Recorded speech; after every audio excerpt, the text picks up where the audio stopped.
शालवा तुझं स्वागत आहे लेट्सअप मध्ये. पहिला प्रश्न, आवडता मराठी अभिनेता? प्रसाद ओक सर.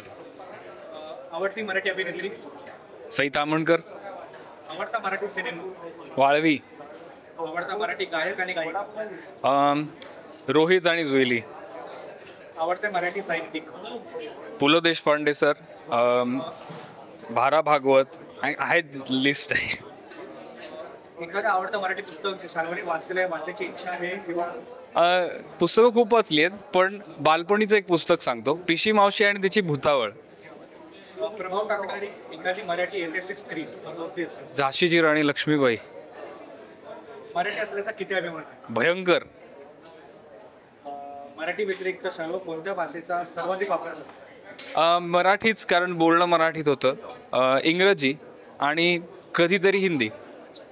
मराठी खाद्य संस्कृतीतला असा कोणता आवडता पदार्थ आहे जो शालवा कुठेही कधीही आणि हमखास खाऊ शकतो? वडापाव. आणि तो कुठेही खाणार, कधीही खाणार आणि हमखास प्रेमाने खाणार.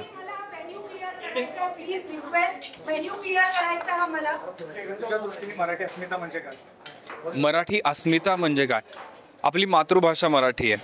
आपण आपल्या मातृभाषेचा मान ठेवणं आणि गंमत म्हणजे आपल्याला विचार करण्याची क्षमता मातृभाषेत असणं, ही माझ्यासाठी मराठी अस्मिता. शेवटचा प्रश्न, पुनर्जन्म असला असता तू कोणत्या राज्यात, शहरात आणि देशात घ्यायला हवे? काय पुनर्जन्म असल्यास तू कोणत्या राज्यात, देशात आणि शहरात घ्यायला हवे? महाराष्ट्रात, पुण्यात आणि मराठी घरातच जन्म घ्यायला आवडेल. धन्यवाद. बोलल्याबद्दल धन्यवाद.